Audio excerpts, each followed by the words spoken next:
Sudah. Nah, silakan. Ya, bismillahirrahmanirrahim. Assalamualaikum warahmatullahi wabarakatuh. Waalaikumsalam warahmatullahi wabarakatuh. Alhamdulillah wassalatu wassalamu ala rasulillah ma'bad. Alhamdulillah kita memasuki sesi terakhir, sesi ketiga dengan tema kode etik usaha muslim. Dan tadinya harusnya kita habis isya kita majukan jadi habis maghrib supaya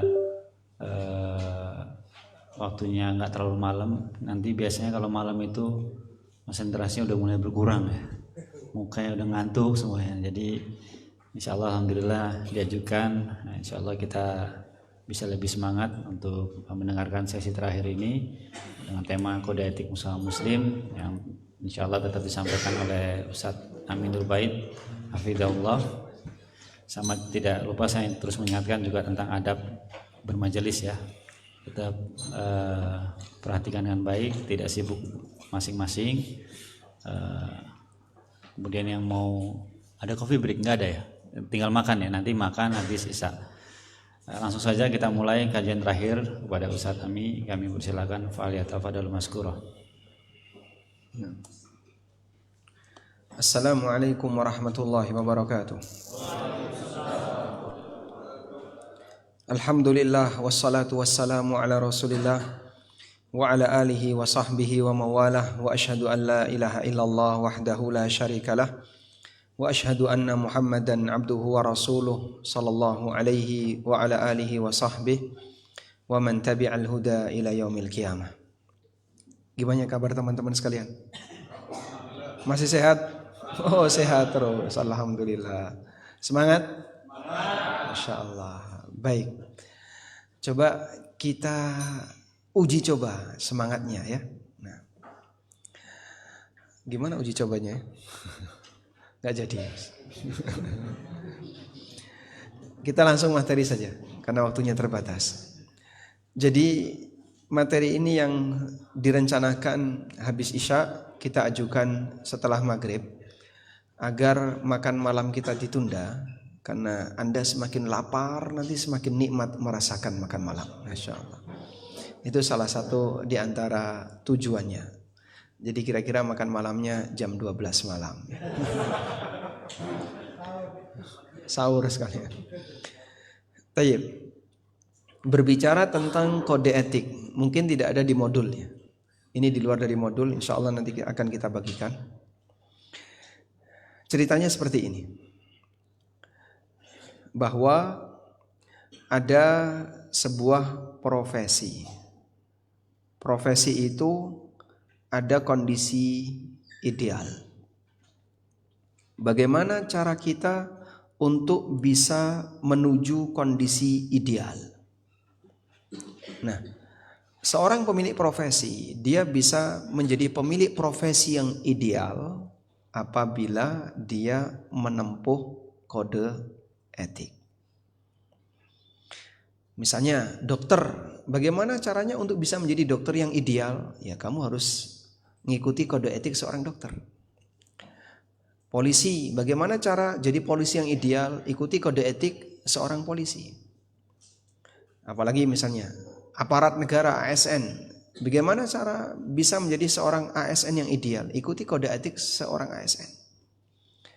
Pengusaha itu juga sebuah profesi. Sehingga bagaimana caranya kita bisa menjadi pengusaha yang ideal? Ikutilah kode etik pengusaha. Sehingga siapapun ketika dia menempuh sebuah kode etik dalam setiap profesi yang dia miliki, maka dia akan bisa menjadi pemilik profesi yang ideal. Baik. Kode etik pengusaha tentu saja tidak dibuat oleh instansi dan lembaga pemerintah. Beda dengan dokter, dibuat oleh ID, Ikatan Dokter Indonesia. Notaris yang ideal, ada lembaga yang mengayomi para notaris. Kemudian mereka membuat kode etik seorang notaris. ASN yang ideal ditetapkan oleh negara, apa saja kode etiknya. Nah, pengusaha yang ideal, kami kumpulkan beberapa dalil yang berbicara tentang bagaimana adab yang diajarkan Nabi SAW ketika seseorang menjadi pengusaha. Jadi ceritanya seperti ini.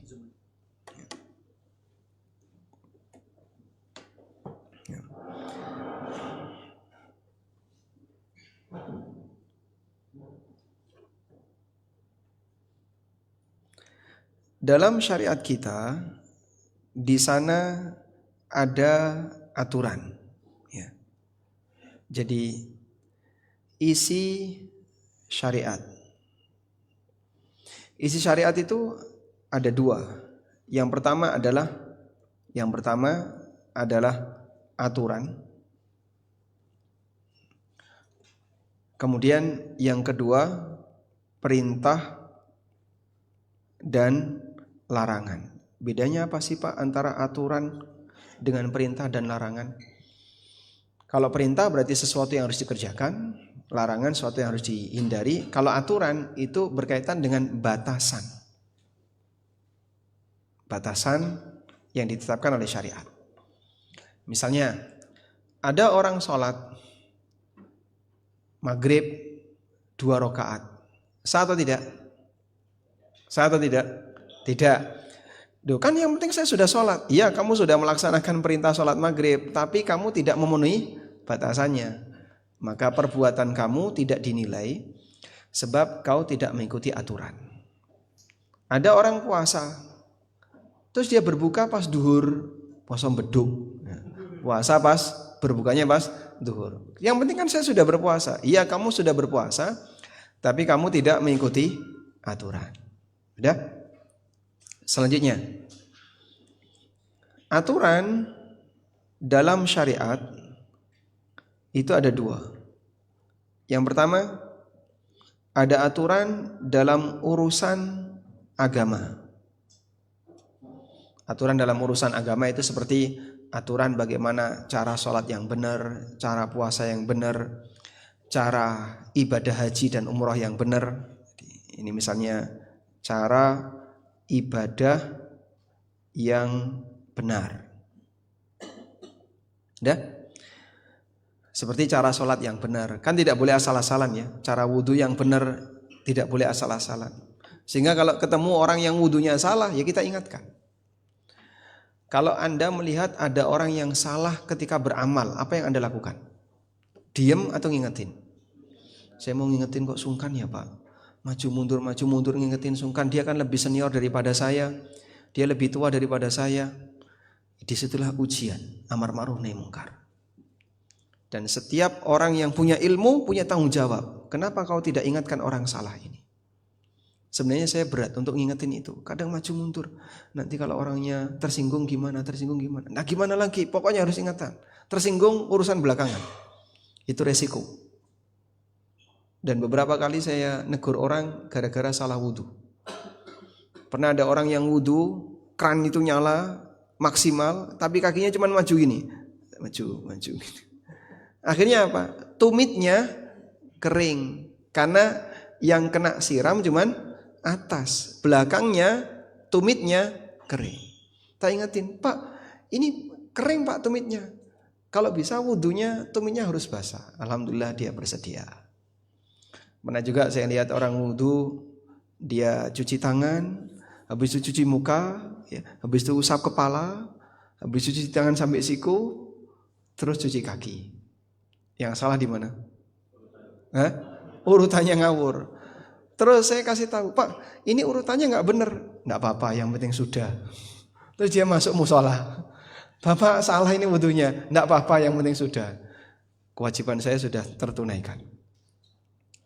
Ada orang wudhu sikunya nggak bisa diangkat tadi ya. Dan alasannya ini susah mas. Belum terpaksa wajib diangkat. Kalau tidak wudhu Anda batal. Nah seperti itu kadang sebagian orang merasa berat ya. Karena ngingetin orang lain itu diantara resikonya adalah takut orang itu kecewa, tersinggung dan seterusnya. Baik, kita lanjutkan. Yang kedua, urusan dunia. Aturan syariat dalam urusan dunia itu pembahasannya dua. Yang pertama, pembahasan berkaitan dengan batasan halal haram. Batasan halal haram itu maksudnya gimana Pak? Mana yang boleh diambil, mana yang tidak boleh diambil. Karena di dunia ini ada bagian yang diharamkan oleh Allah. Ada orang yang tanya, kalau memang diharamkan kenapa Allah ciptakan? Misalnya babi itu haram. Kalau Allah haramkan babi, kenapa Allah ciptakan babi? Justru itu kau diuji oleh Allah. Sehingga Allah Subhanahu wa taala menjadikan dunia ini sebagai negeri ujian, dan bagian dari ujian Allah adalah Allah berikan aturan, dan dari aturan itu ada beberapa pantangan. Sehingga kalau kemudian nggak ada pantangan, aturan nggak berlaku. Itu sama dengan misalnya, ini kenapa sih kok dikasih kayak gini? Kalau emang nggak boleh kan nggak usah dikasih. Contoh Pak ya, Bapak lewat di tol kan, di tol itu ada apa namanya Pak? Kanan kirinya, bau jalan. Ada apa? Bau jalan. Tapi ada peringatan keras, dilarang melintasi bau jalan. Melintasi bau jalan termasuk apa? Melanggar lalu lintas. Kenapa perlu dikasih bau jalan? Kalau emang itu dilarang. Buat apa bau jalan diciptakan kalau tidak untuk dipakai lewat? Nah, itulah ujian lalu lintas. Sehingga kau tidak boleh melewati bau jalan, ya, karena ini batas aman. Ini dibuat untuk batas aman. Sehingga ada batasan yang diberikan oleh Allah Subhanahu wa taala. Di antaranya adalah ini haram, ini tidak boleh, ini dilarang untuk menjadi ujian bagi manusia. Sebab Anda hidup di dunia bukan di surga. Kalau di surga Anda bebas mau makan apapun, mau minum apapun. Kalau di dunia ada yang dilarang. Nah, yang dilarang itu diciptakan oleh Allah sebagai ujian bagi manusia. Karena terkadang ada banyak orang yang mempertanyakan, kalau itu dilarang, kenapa diciptakan? Itu diciptakan untuk menguji kamu, apakah kamu sanggup untuk meninggalkannya ataukah tidak. Baik. Yang kedua, penjelasan syariat tentang urusan dunia adalah penjelasan tentang adab. Penjelasan tentang apa? Adab. Penjelasan tentang adab ini lebih dari sebatas halal haram. Karena fungsi adab ini adalah untuk membuat aktivitas jadi semakin indah. Maka aktivitas seorang muslim akan semakin indah. Sehingga dalam beraktivitas dunia, beraktivitas muamalah, bertransaksi, berinteraksi dengan sesama akan terlihat semakin indah ketika orang itu punya adab. Dan banyak sekali adab yang diajarkan Nabi SAW. Tidak ada agama yang mengajarkan adab lebih lengkap melebihi Islam. Bapak mau tanya ke saya adab apa? Referensinya ada. Pak, saya ingin mendapatkan penjelasan tentang adab makan. Kami bisa utarakan referensinya. Adab makan itu seperti ini, seperti ini, seperti ini. Adab tidur ada. Adab bangun tidur ada. Sampai adab sisiran itu ada, Pak. Adab bagaimana cara duduk di toilet itu ada. Dan itu dibanggakan oleh para sahabat. Karena keberadaan adab yang demikian detail membuktikan ajaran kita lengkap. Gitu ya. Oleh karena itulah posisi adab ini akan membuat aktivitas seseorang jadi semakin indah. Saya mau tanya, apa bedanya antara tidurnya manusia dengan tidurnya kambing? Sama-sama merem, Pak. Ya kalau sama-sama merem, sama-sama istirahat, antara manusia dengan binatang sama. Lalu apa bedanya tidurnya seorang muslim yang beradab dengan tidurnya sapi? Apa bedanya antara tidurnya seorang muslim yang beradab dengan tidurnya preman? Yang beradab, dia ketika tidur lebih indah. Oh, kayak gitu cara tidur yang indah. Dengan cara seperti itu, maka akan kelihatan lebih sempurna. Apa bedanya antara manusia makan dengan binatang makan? Sama-sama memasukkan makanan ke dalam organ pencernaan. Cuman perbedaannya adalah manusia makan diajari adab. Cara makan yang benar seperti ini, enggak asal-asalan. Apa bedanya manusia mandi dengan misalnya kucing mandi? Sama-sama membasahi badan. Cuman mandinya manusia ada adabnya. Dan demikian seterusnya. Dengan adab itulah akan membedakan aktivitas kita dengan binatang, membedakan aktivitas kita dengan orang yang tidak beradab. maka belajarlah adab agar Anda kelihatan lebih indah. Baik. Non-Muslim tidak membaca Al-Quran yang Anda punya. Sehingga kalau mereka ingin belajar Islam, bukan baca kitab suci, tapi yang dibaca adalah perilaku kita. Ya, sehingga seperti beliau membaca saya dari apa? Dari perilaku saya, dari aktivitas saya. Dan non-Muslim yang lain membaca Muslim dari perilakunya. Maka tampakkan perilaku yang baik di masyarakat, itu yang akan memperindah citra agama Anda. Sehingga membuat orang jadi tertarik untuk masuk Islam. Disebabkan apa? Karena lihat perilaku kaum muslimin kok bagus dan seterusnya. Sebaliknya kalau seorang muslim justru dia jauh dari ajaran agamanya, dia akan menampakkan perilaku yang buruk. Akhirnya keberadaan dia menutupi keindahan agamanya. Pernah ada satu kejadiannya. Seorang dai datang ke Eropa, lalu beliau menceritakan tentang ajaran Islam. Diceritakan semua ajaran Islam sampai pada titik kesimpulan orang-orang non-muslim di Eropa itu terkagum. Betapa indahnya agama ini. Menghargai keadilan, menghargai kemanusiaan, kemudian menghargai amanah, mengajarkan prinsip kejujuran dan aneka prinsip-prinsip baik. Apapun prinsip baik semuanya diajarkan dalam agama Islam. Sampai akhirnya non-muslim ini penasaran. Saya kok pengen tahu realita ajaran ini dibuktikan dalam praktek di masyarakat itu kayak apa? Betapa indahnya masyarakat muslim ini. Dia penasaran. Akhirnya dia ingin datang ke negeri muslim untuk melihat langsung bagaimana Al-Quran itu dibumikan dalam praktek nyata.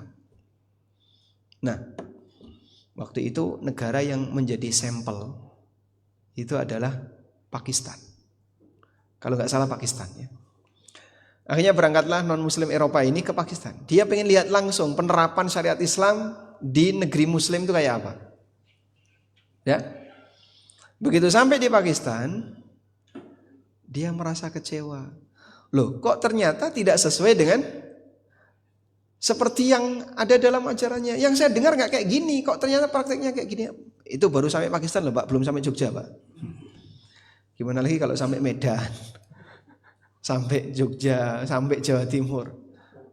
Barangkali akan mungkin banyak lebih kecewa. Kok ternyata seperti ini kaum muslimin. Ada muslim yang korupsi, ada muslim yang penipu, ada muslim yang membunuh, ada muslim yang maling, ada muslim. Ya. Akhirnya ulama ini mengatakan al-islamu mahjubun bil muslimin.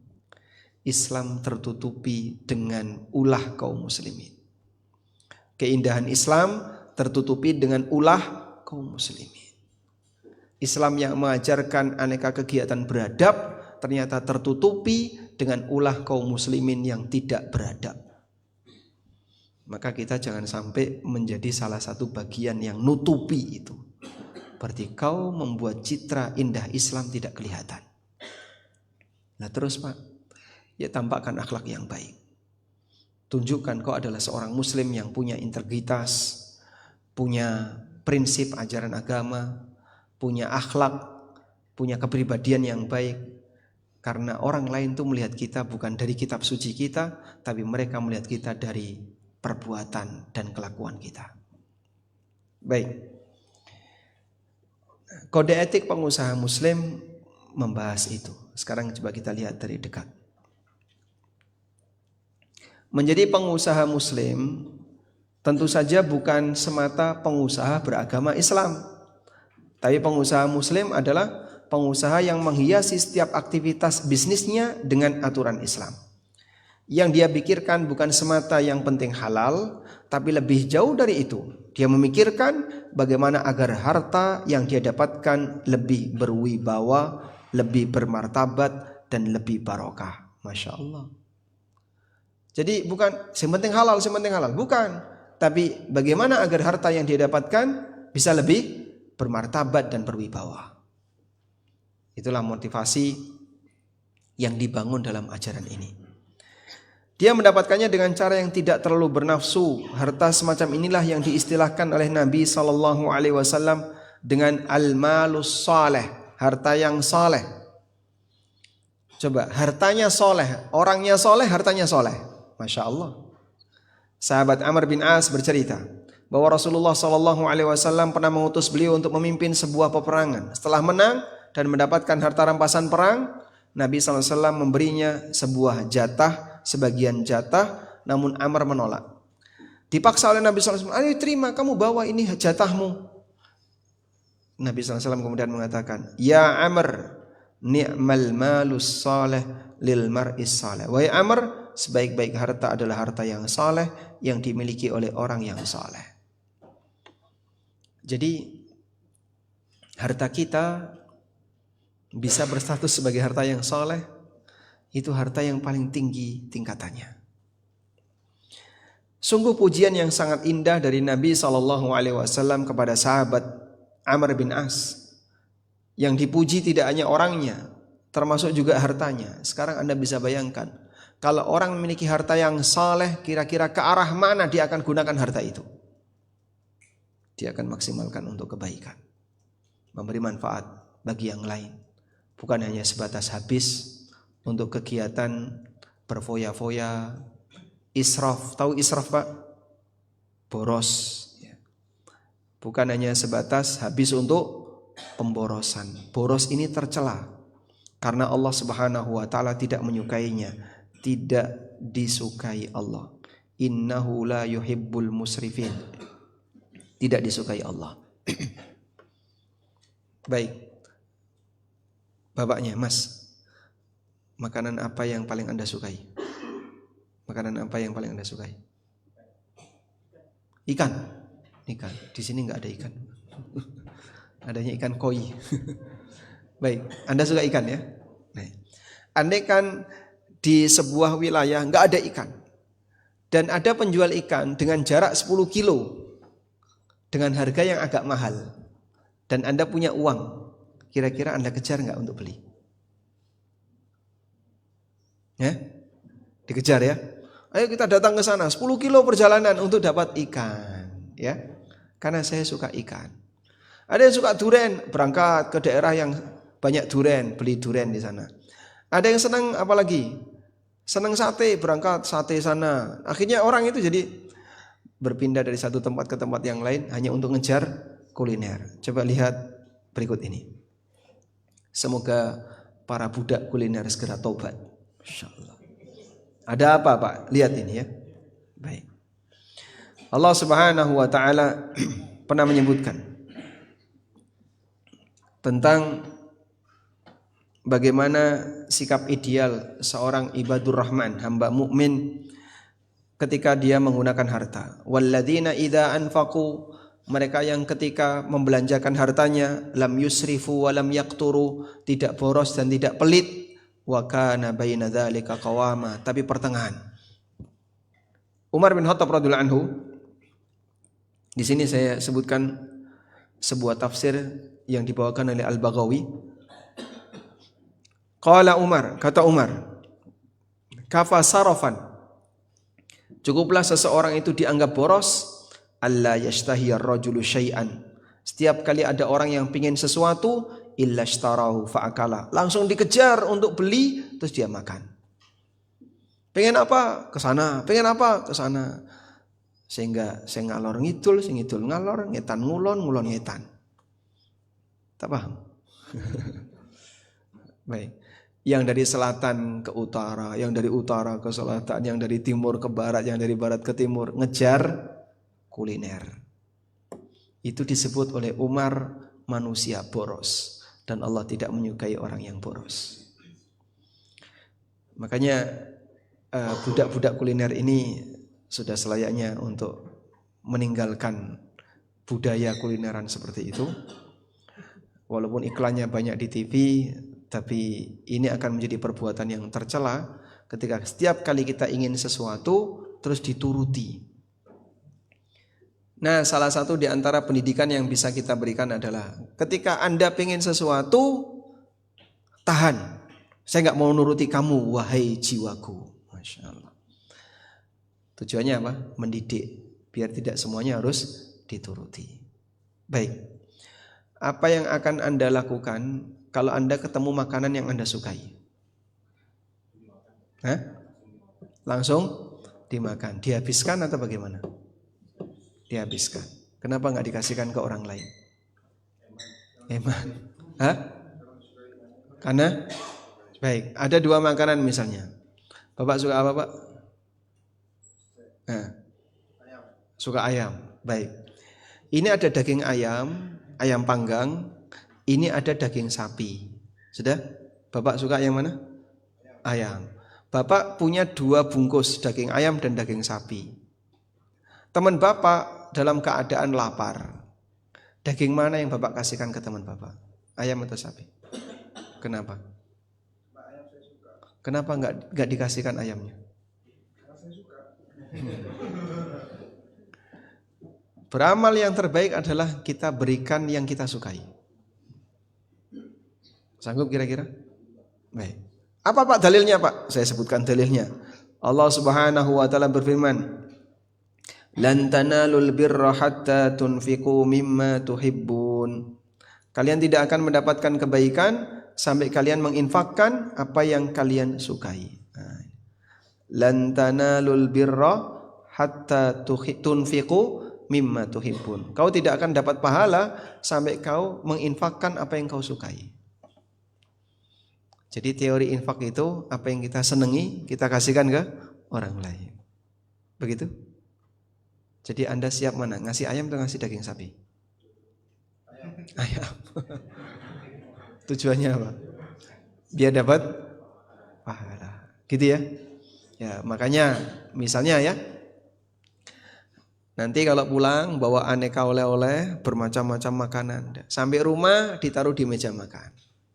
Sudah? Istrinya dipanggil. Silahkan pilih mana yang disukai. Dipilih sama istrinya. Ini. Misalnya 3 makanan yang disukai. Sudah? Setelah istrinya milih, nah sekarang yang sisa ini diapain? Yang sisa ini diapain? Bagikan ke tetangga. Cara yang benar tidak seperti itu. Istri Anda suruh milih, ini yang saya sukai. Baik, sekarang ini antarkan ke tetangga. Kok ngambek kenapa? Kan seperti itu ayatnya. Anda keberatan? Oh enggak. Lan tanalul birra hatta tunfiqu mimma tuhibbun. Kau tidak akan mendapatkan kebaikan sampai kau infakkan apa yang kau cintai. Sehingga teori berinfak itu apa yang kita suka kita kasihkan ke orang. Itulah prinsip mendahulukan orang lain. Berat ya kayaknya. Masya Allah. Baik. Selanjutnya. Berikutnya, lalu bagaimana tentang pengusaha muslim yang sejati itu? Kita lihat ini ya. Anda perhatikan. Pengusaha muslim itu menghindari sengketa walaupun dia di posisi yang benar. Dia bukan model orang yang suka bersengketa. Bahkan kalau sengketa lebih cenderung ngalah. Ya sudahlah, saya ngalah saja. Dia cenderung ngalah walaupun berada di pihak yang benar. Ngalah dengan kalah sama atau beda? Beda. Bedanya di mana? Beda tipis Pak. Baik, beda tebel ya.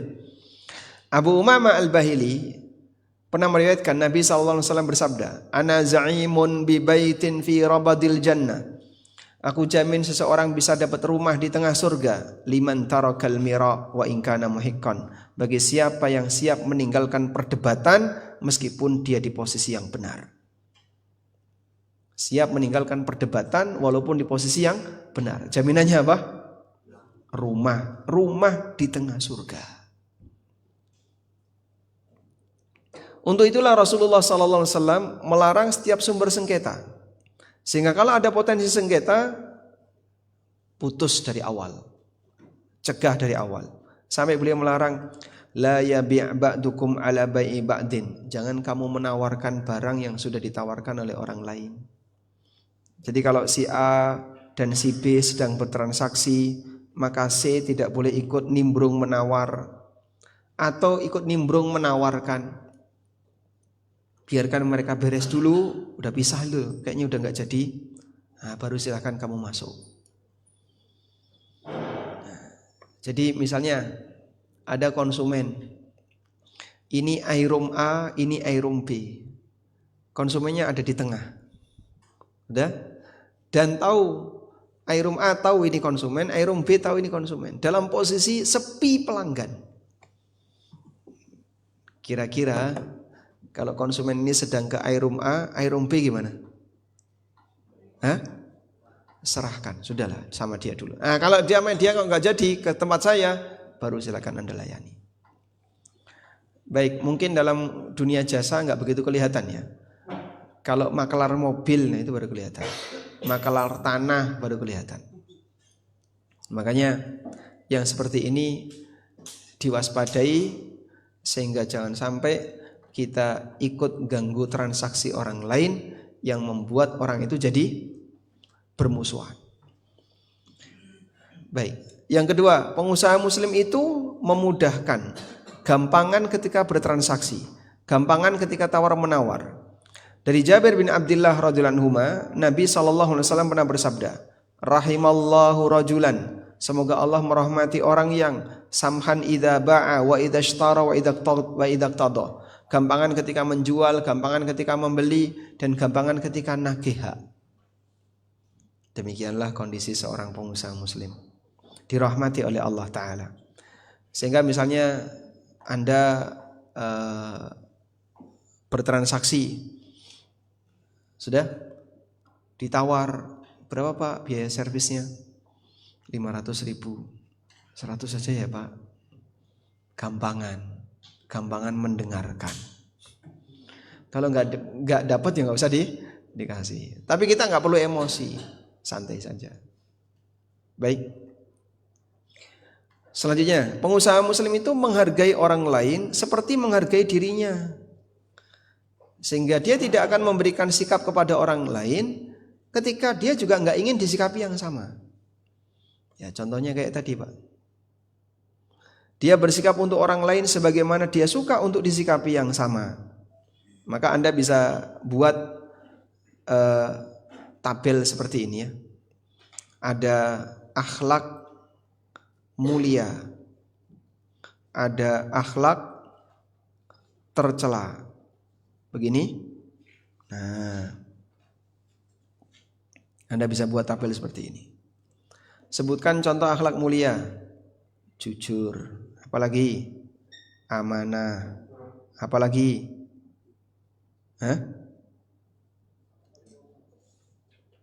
amanah, apalagi cerdas, tablik, sidik, amanah, tablik, fatonah. Itu materi sejarah. Akhlak mulia, jujur, amanah, ramah, termasuk enggak? Termasuk. Apalagi? Sopan. Kemudian komit, bertanggung jawab, dan seterusnya ya. Ada banyak akhlak yang mulia. Akhlak yang tercela, kebalikannya. Bohong, khianat, kasar. Terus ini lawannya sopan itu apa? Uraan. Kalau komit, lawannya komit itu bukan antonim. Pelin-pelan. Tidak bisa dipegang suara ucapannya ya, pelin-pelan misalnya. Ya? Hadis ini tadi Nabi SAW bersabda dari Anas bin Malik radhiyallahu anhu, la yu'minu ahadukum, kalian tidak akan beriman sampai kalian menyukai sikap untuk saudaranya sebagaimana dia menyukai untuk disikapi itu oleh saudaranya. Sehingga dengan acuan akhlak ini Anda bisa ngukur Kalau kamu ingin disikapi jujur, bersikaplah jujur kepada orang lain. Kalau kamu ingin disikapi amanah, bersikaplah amanah kepada orang lain. Kalau kau ingin disikapi ramah, maka kau harus ramah kepada orang lain. Kalau kau ingin disikapi sopan, bersikaplah sopan kepada orang lain. Kalau kau ingin disikapi komit, berikan komit kepada orang lain. Kalau kamu tidak mau dibohongi, jangan membohongi. Kalau kamu tidak mau dikhianati, jangan mengkhianati. Kalau kau tidak ingin disikapi kasar, jangan bersikap kasar. Kalau kau tidak ingin disikapi uraan, jangan bersikap uraan kepada orang lain. Kalau kau tidak ingin disikapi plin-plan, jangan bersikap plin-plan kepada orang lain. Sederhana ya, tapi praktiknya berat. Makanya terkadang ada orang tanya kepada saya, Pak, kalau saya melakukan transaksi seperti ini boleh nggak Pak? Saya cuma balik tanya, kalau kamu jadi konsumen kamu mau nggak digituin? Ya enggak mau Pak, karena saya tahu. Nah, maka jangan bersikap seperti itu kepada orang lain. Sederhana ya. Baik. Contoh, ini kasus real ya, di sebuah perusahaan manufaktur itu, produksi sesuatu. Jadi perusahaan ini menerapkan ada jam kerja plus jam lembur. Karyawan boleh lembur kapanpun jika ada kerjaan lembur. Nah, untuk jam lembur ini gaji 2 kali dari gaji jam kerja. Jadi kalau udah dapat lembur itu hitungannya lebih. Nah, terus karyawan itu sengaja nunda kerja. Sehingga yang pekerjaan yang seharusnya bisa selesai jam 2 siang itu dibuat santai, ditunda sampai nanti jam 5. Jam 5 kan batas akhir ya. Jam 5, Pak, ada yang belum selesai, Pak. Ya sudah, silakan kau kerjain lembur. Seneng dia. Lembur cuman sampai isya atau sampai jam 8 malam, pulang dia dapat 2 kali gaji. Jadi setengah sekian, setengah kerja, setengah hari, atau misalnya ukurannya kalau siang ya 8 jam, dia cuma kerja 4 jam, nilainya sama dengan 8 jam. Sengaja seperti itu. Tujuannya apa?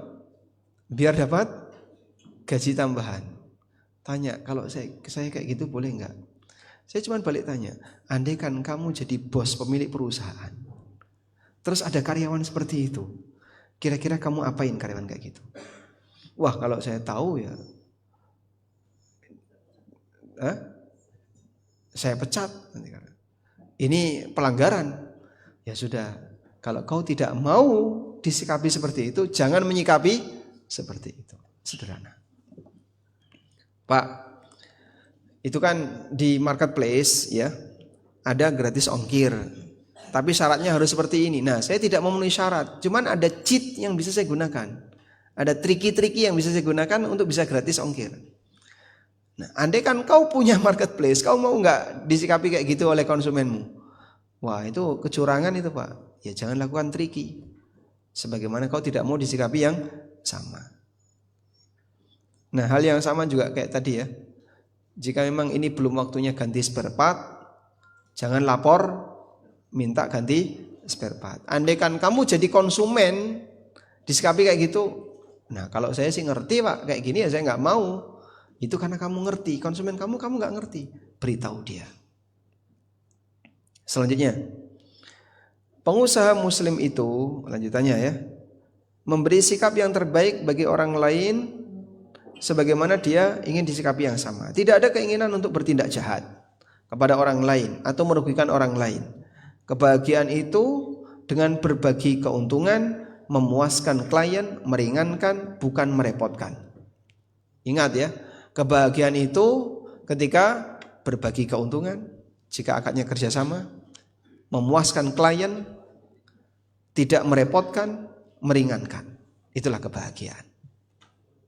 Baik, saya ketika menjual sesuatu akan merasa bahagia kalau klien saya merasa puas. Alhamdulillah, kepuasan Anda, kebahagiaan kami. Dan itu prinsip yang bagus ya. Baik, saya punya cerita. Udah pernah dengar ceritanya? Oh belum? Oh belum. Belum ya? Oh, belum cerita. Ada sebuah daerah di Afrika. Daerah ini termasuk daerah kekurangan. Datanglah seorang dai ke daerah tersebut untuk berdakwah sekaligus berdonasi. Nah, saat ada anak-anak sedang bermain di tanah lapang, dai ini datang ke anak-anak membawa sekeranjang buah. Lalu dai ini meminta kepada anak-anak, ini buah akan saya jadikan sebagai hadiah. Kita lomba lari. Startnya dari garis ini, dibuat garis. Finishnya sampai pohon itu, buahnya ditaruh di pohon itu. Siapa yang paling cepat lari, dia nanti akan dapat hadiah buah itu. Siapa yang duluan menyentuh pohon itu, nanti dia akan mendapatkan buah itu. Ya, akhirnya semuanya baris, bersiap. 1, 2, 3, ya. Begitu komando sudah selesai diberikan, mereka bergandengan tangan. Anak-anak ini bergandengan tangan. Terus jalan dengan santai bareng-bareng. Begitu mendekati pohon, nyentuh bareng-bareng. Nah, kita sampai pohon bersama. Sekarang hadiahnya dinikmati bersama. Tidak perlu ada yang capek, tidak perlu ada yang ngoyo, tidak perlu ada yang harus lari kenceng. Mereka bisa menikmati bersama. Itulah kebahagiaan. Kami ada, saya ada karena kami ada. Maka kalau Anda kerjasama misalnya iRoom, mungkin pada awal mulanya keuntungan bisa dibagi bersama. Ketika keuntungannya berlebih, ada salah satu yang ingin menguasai. Nah, di saat itu kadang ada keinginan untuk apa? Mengakuisisi. Udah biar ini kami aja yang kelola. Kamu nanti cari yang lain. Nah, seperti ini bukan masuk prinsip yang diajarkan dalam ajaran Islam. Jadi kalau emang untung, mari kita untung bagi bersama. Sahabat Jabir bin Abdullah pernah mengatakan, bayatun Nabiyya sallallahu alaihi wasallam ala nushi likulli muslimin. Aku pernah membaiat Nabi sallallahu alaihi wasallam untuk memberi nasihat kepada setiap muslim. Yang dimaksud nasihat di sini adalah memberikan sikap yang terbaik untuk orang lain. Sahabat Jarir bin Abdullah sangat komitmen dengan baiat ini hingga beliau selalu memberikan yang terbaik kepada orang lain, termasuk ketika melakukan praktek jual beli. Ini salah satu di antara contohnya ya. Jadi beliau nawar dengan harga yang lebih tinggi. Saya bacakan ceritanya. Suatu hari ia perintahkan kepada budaknya untuk membeli kuda seharga 300 dirham. Lalu sang budak mencarinya di pasar dan berhasil mendapatkan penjual dan kudanya yang cocok dengan harga itu. Kemudian mereka datang menghadap sahabat Jarir. Sang penjual sudah setuju kudanya dibeli dengan harga 300 dirham. Ya. Jadi di pasar budak datang ketemu penjual, ini deal 300 dirham ya. Oke, baik, sekarang kita menuju Tuan Jarir, nanti beliau akan bayar. Berangkatlah mereka berdua menuju Tuan Jarir, membawa kudanya. Ketika ditunjukkan, Tuan Jarir kemudian mengatakan, wahai saudaraku, kudamu itu lebih tinggi daripada 300 dirham. Bagaimana kalau saya beli 400 dirham? Nah, penjualnya senang. Terserah engkau, wahai Abu Abdillah. Jarir berpikir ulang. Ini kalau 400 kayaknya kemurahan. Bagaimana kalau 500? Auto yes. Terserah Anda. Demikian seterusnya sampai deal di harga 800 dirham. Jadi yang awalnya deal 300, begitu ketemu Jarir malah dinaikin. Orang yang melihat kejadian ini heran. Kok ada orang kayak gini? Akhirnya ketika beliau ditanya, kenapa beliau bersikap seperti itu? Kemudian beliau mengatakan, aku berbaiat kepada Rasulullah SAW untuk memberi nasihat kepada setiap muslim. Ini berat sekali. Ada manusia yang hatinya sepeser pun tidak punya keinginan untuk bertindak buruk kepada yang lain. Tidak punya keinginan untuk menguntungkan dirinya sendiri. Tidak punya keinginan untuk mencelakakan orang lain, merugikan orang lain. Itu muslim yang luar biasa. Karena itu Nabi SAW memberikan arahan, agar orang tidak menunda pembayaran upah bagi karyawan. Sebagaimana ketika kita menjadi karyawan, kita tidak menghendaki jika gaji kita ditunda. Rasulullah SAW bersabda, "A'tul ajira ajrahu qabla ayjifa araquhu." Berikanlah upah kepada karyawan sebelum keringatnya kering. Berarti, Pak, udah selesai ya Pak?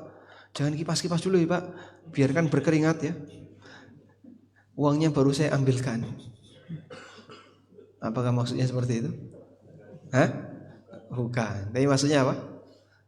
Berikan upah ketika kerjaan sudah beres. Jangan ditunda-tunda. Baik. Pengusaha muslim itu jujur dan amanah, jelas ya. Nabi SAW pernah bersabda, pedagang yang jujur dan amanah akan dikumpulkan bersama para nabi, siddiqun dan syuhada. Padahal aktivitas dia aktivitas dunia, tapi dikumpulkan bersama orang-orang yang aktivitasnya akhirat. Pengusaha muslim itu tidak terlalu bernafsu, sehingga dia ketika mencari harta nyantai dia. Dapat walhamdulillah, enggak juga enggak apa-apa. Karena bagi saya bukan masalah banyak dan sedikitnya harta, tapi keberkahan yang saya cari.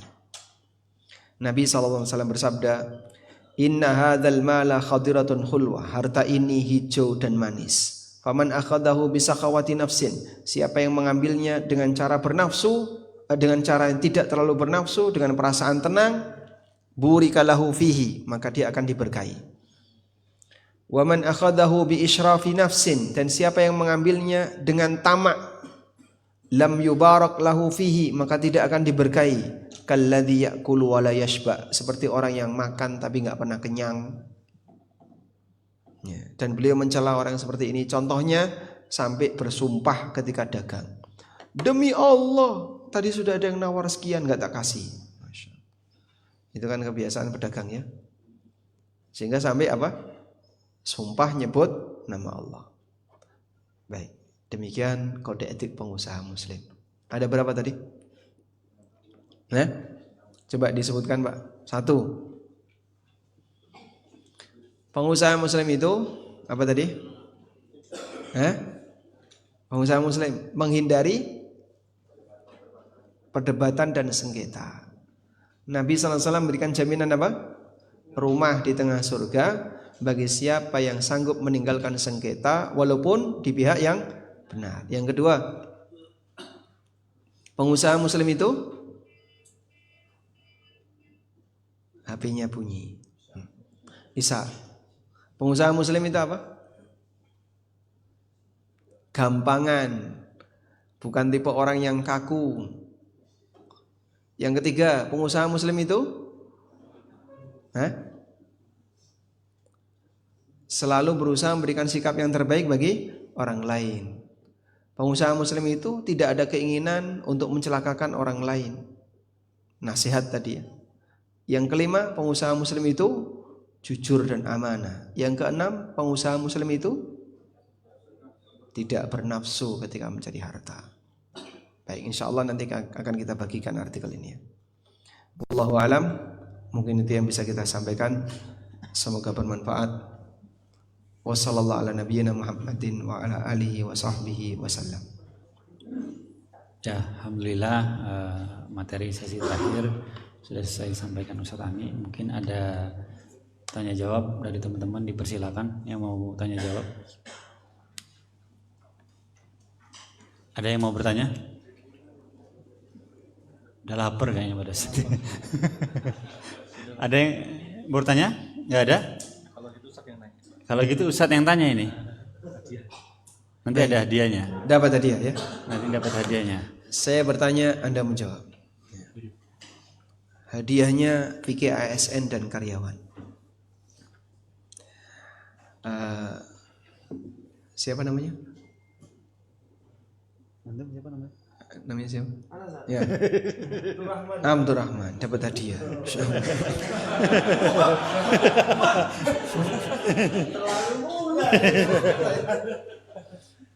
Insyaallah. Barakallahu fiik. Selanjutnya saya kasih pertanyaan yang sulit. Karena tadi terlalu mudah pertanyaannya ya. Boleh angkat tangan dulu? Angkat tangan dulu, insyaallah. Baik, pertanyaannya. Jelaskan beserta dalilnya.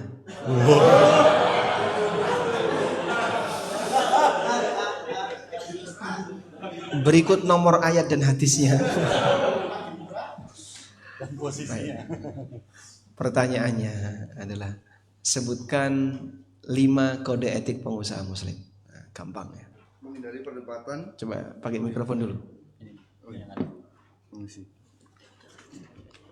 Bismillah. Yang pertama adalah menghindari perdebatan. Walaupun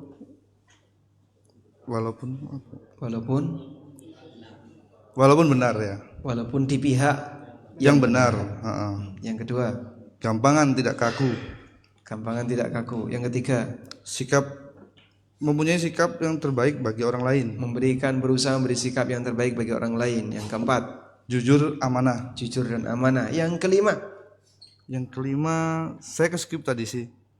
Yang saya catat tidak bernafsu. tidak bernafsu. Iya. Tidak punya nafsu atau tidak bernafsu? Tidak bernafsu untuk mengejar dunia. Tidak terlalu bernafsu ketika mencari Dunia. Masya Allah. Barakallahu fikum.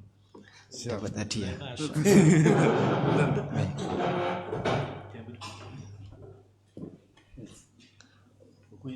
Silakan. Ya, terima kasih. Baik, di sini ada nggak agen teladan? Agen teladan. Menurut penilaian dari pusat. Manajer teladan. Ada? Yang dapat penghargaan manajer teladan enggak ada? Oh banyak, teladan semua. Baik. Karena teladan semua, pertanyaannya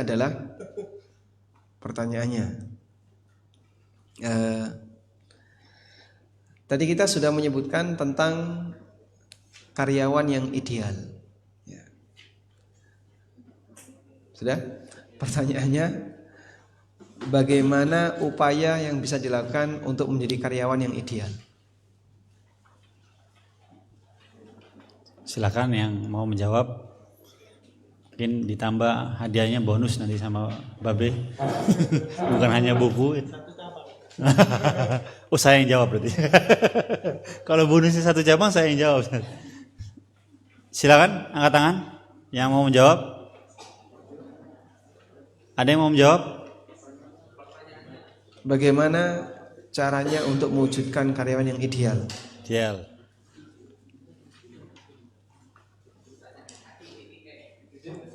Ya, silakan.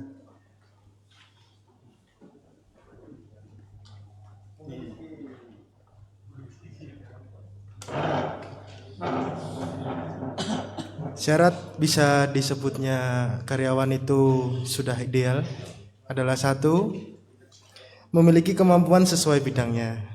Memiliki kemampuan sesuai bidangnya. Yang kedua, amanah dalam melaksanakan tugas. Amanah dalam melaksanakan tugas. Masya Allah, dapat hadiah. Alhamdulillah. Dapat dari mana itu jawaban itu? Dari kertas buku. Dari modul, Masya Allah. Jadi kalau dicari di YouTube nggak nemu ya, nyarinya di modul. Tinggal 1 ini, mungkin untuk ibu-ibu ya. Untuk ibu-ibu, nanti langsung angkat tangan ya. Istri Nabi SAW yang beliau nikahi dalam kondisi masih gadis, siapa namanya? Yang masih gadis.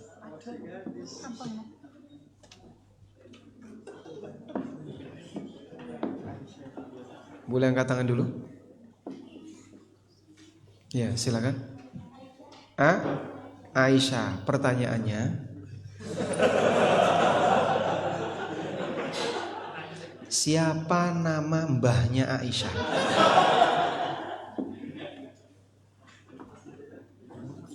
Siapa nama mbahnya Aisyah?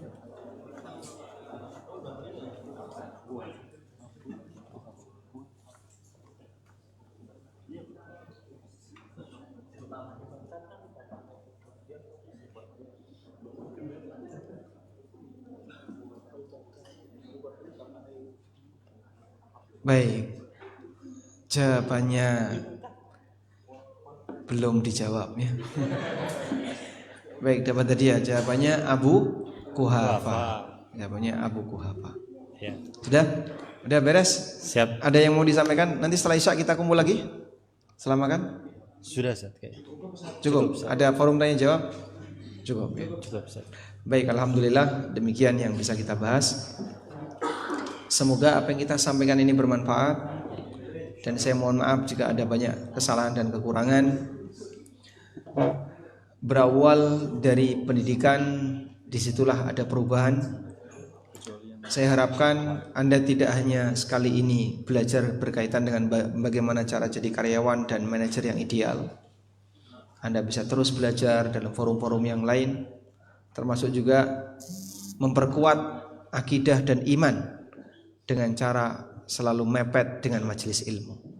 Mudah-mudahan Allah berikan keberkahan setiap usaha halal yang kita lakukan. Allahumma anfa'na bima 'allamtana wa 'allimna ma yanfa'una warzuqna ilma.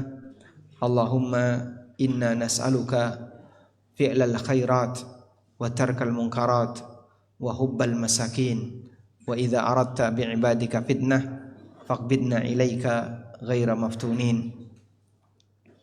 Allahumma kfina bihalalika an haramik waghnina bifadlika amman siwa. Rabbana atina fid dunya hasanah wa fil akhirati hasanah wa qina adzaban nar. Wa sallallahu ala nabiyyina Muhammadin wa ala alihi wa sahbihi wa sallam. Wa akhiru da'wana alhamdulillahi rabbil alamin. Wassalamu alaikum warahmatullahi wabarakatuh.